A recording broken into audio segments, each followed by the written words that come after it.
Começa agora mais um Gabinete de Guerra. Eu sou a Maria João Simões e esta manhã é nosso convidado o professor Tiago André Lopes, coordenador da Licenciatura em Relações Internacionais na Universidade Portugalense. Bom dia, professor. Muito obrigada por ter aceitado o nosso convite. Olá, bom dia. Bom dia. O líder supremo do Irão diz que o país demonstrou o seu poder contra Israel. Não importa quantos mísseis foram lançados ou quantos deles atingiram o seu alvo, o que realmente importa é que o Irão demonstrou o seu poder durante essa operação. Professor Tiago André Lopes, como é que interpreta estas palavras? Há quem diga que depois destas declarações diminuíram os receios de uma guerra total entre o Irão e Israel. Consegue perceber porquê?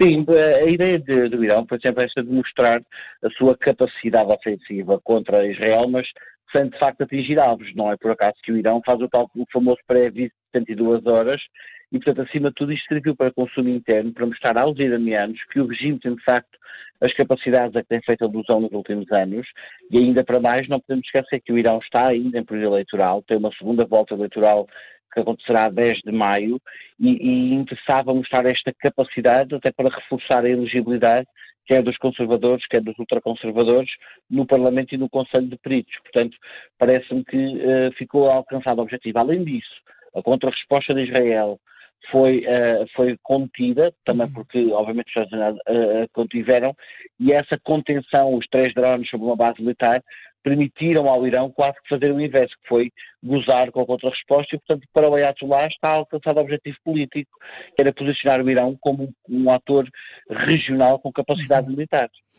Entretanto, Benjamin Netanyahu diz que nos próximos dias o país vai aumentar a pressão política e militar sobre o Hamas, depois do grupo extremista ter rejeitado todas as propostas para a libertação dos reféns.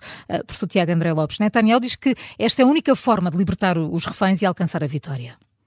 É verdade, mas isso também não é novidade, ou seja, há 200 dias que nós temos visto este discurso de não fazer concessões, de pressionar militarmente, também para justificar depois as incursões no terreno. Aquilo que Netanyahu está a fazer é já pré-justificar a incursão sobre Rafah, que ele sabe que o Reino Unido, os Estados Unidos e os aliados europeus são contra e que vai ter um custo político elevado. Portanto, esta entrada em Rafah, os ataques já hoje de manhã a hospitais e tudo mais, são problemáticos, porque vão ter um custo diplomático que ele está a tentar acautelar. Ainda para mais, Netanyahu viu o que nós vimos também no fim de semana, viu o líder do Hamas ir até à Turquia e viu a Turquia pedir que houvesse maior bom senso dentro da causa palestiniana e que as divisões da causa palestiniana desaparecessem numa causa comum. Portanto, ele está a ver a causa palestiniana a reorganizar-se, nós estamos a ver isso a acontecer de facto, e do outro lado, do lado de Israel, há que justificar a manutenção das operações no terreno.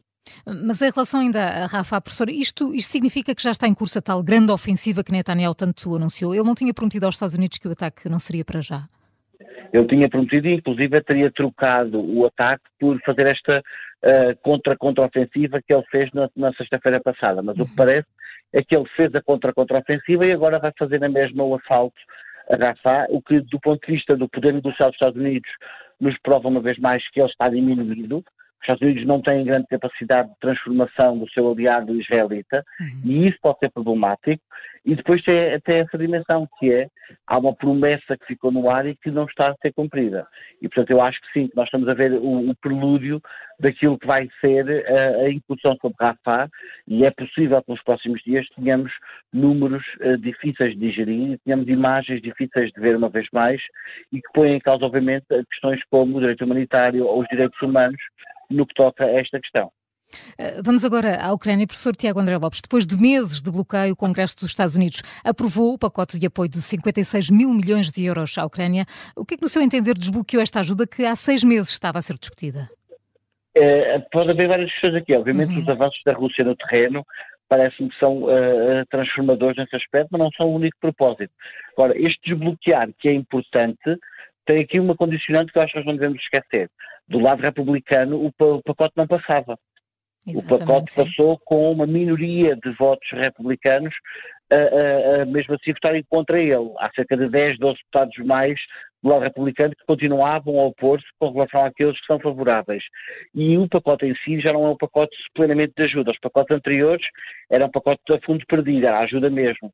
Este pacote tem uma cláusula que dentro dos 57 mil milhões, há 10 mil milhões que em 2026 podem ser ativados como empréstimo e não como ajuda a fundo perdido.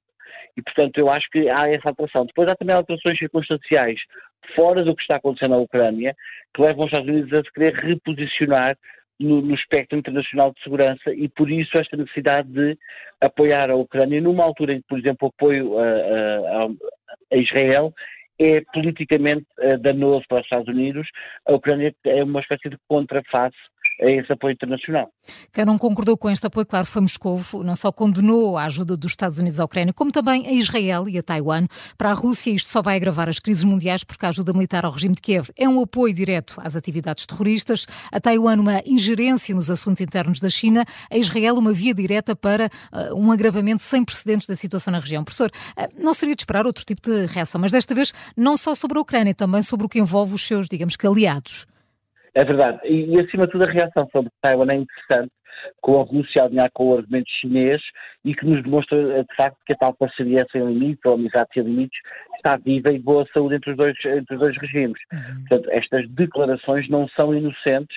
É mais curioso depois, no que toca às declarações, o modo como ele olha para a questão de Israel, porque nós sabemos que a Rússia tem relações diplomaticamente estáveis com Israel.